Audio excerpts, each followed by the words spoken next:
without any testing or study.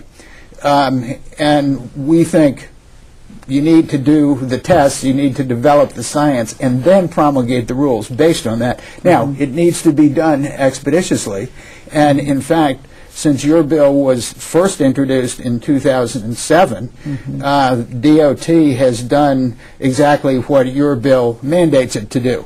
So, as I say, we are now at the point where what you have sought to achieve is pretty close to reality, because DOT is analyzing those results, and in the next few months, I expect, will come out with the proposed rule. Well, that sounds good. Now, there has been a lot of controversy on the training of drivers or the preparedness. Tell me some of your requirements for your drivers. Well, all of the Greyhound drivers have to go through an extensive, I think it's 6 or 7 week course of driver training, and both in the classroom and behind the wheel with trainers in order to become qualified Greyhound drivers. Of course, even before that, they go through an extensive pre-employment screening process, examining their prior record, drug and alcohol testing, and so forth. So it's a very extensive process of both accepting the drivers and then training them to be on the road and to be effective and safe drivers. And really, you bring up an excellent point, because safety is not only the issue of mitigating injury when an accident occurs, it's first and foremost doing everything possible to prevent the injury in the first place. And that is accomplished through safe driving, safe operations, well-maintained vehicles, well-trained drivers. And in fact, your bill also focuses on that and requires better training for drivers, more frequent vehicle and company inspections, and perhaps one of the most important features of your bill is that it requires the DOT to look at these companies and their willingness and ability to operate safely before they grant them authority, which DOT is not doing. They're letting these folks on the road without any examination ahead of time whether that company is fit to operate safely. Your bill would change that. You know, because we've had, in the last 4 or 5 years, several major bus accidents carrying passengers in Texas.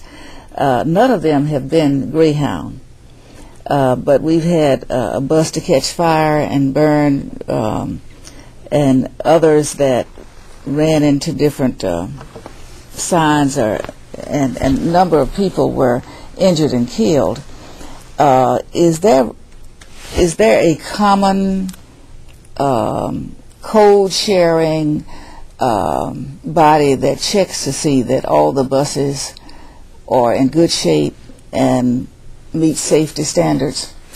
Yes, the Department of Transportation has an agency called the Federal Motor Carrier Safety Administration, which primarily oversees the safety of trucks and buses operating in interstate commerce.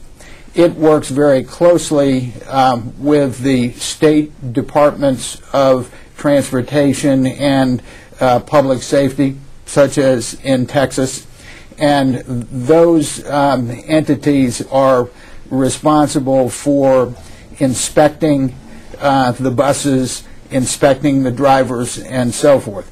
Again, your bill would tighten that up, and because it needs to be in light of these accidents you described. And in fact, another important part of your bill is highlighted by the accident involving the fire from a couple of years ago. what your bill calls for DOT to examine the causes of fires and how best to prevent them, as well as how to mitigate the spread of the fires, and to promulgate rules based on those study results. And in fact, DOT is doing that, looking at various parts of the bus to see how it can be improved to prevent those fires. You know, one of the problems we've had in Texas is that when the bus companies, the little independent bus companies have these, and that's who's having the accidents, they will go out of business and then come back with a new name, but many times they find it's the same ownership. Now, how strict is DOT on that? In the past, unfortunately, that's been a real problem. DOT has, the Federal Motor Carrier Safety Administration has taken steps, has set up a task force to look at that and other bus safety issues. And my impression is that they are trying to prevent that from occurring. And they're looking more closely at applications to make sure that there isn't any commonality with other companies who have gone out of business or who have been disciplined in some way. Mm-hmm. It's a tough issue. And again, your bill requires them to do it, although I think they've started to do it anyway. But it is a major issue. It needs a lot of focus. Now, that's regular passengers, and then the second category, I guess, is transporting students to school. Do you find that the safety features are any different? There's a lot of similarity between school bus and motor coach in terms of the federal safety standards. And in fact, Greyhound's corporate parent, First Group America, is the largest school bus contractor in the United States, so it's got a lot of experience with it. On the issue of seat belts, it's very similar. DOT has just promulgated the lap shoulder belt standards for school buses, and the issue will be, based on their testing, how close or perhaps the same should the motor coach standard be. Now, with regard to school buses, DOT is not required school districts to put seatbelts on their buses because of the issue involving it cuts down on the capacity of the buses, and the school districts very much want their kids to be on buses as opposed to walking to school. So they've left it up to the school districts to make that decision. Well, it seems to me that it will continue to be a major way that, especially states as big as Texas, and we have a lot of traffic between Texas and Mexico.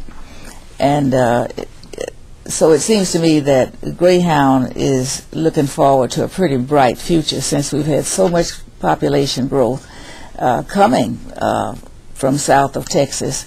And many times they do use buses, perhaps even more often than natives, going from place to place. In your drivers, are any of them bilingual?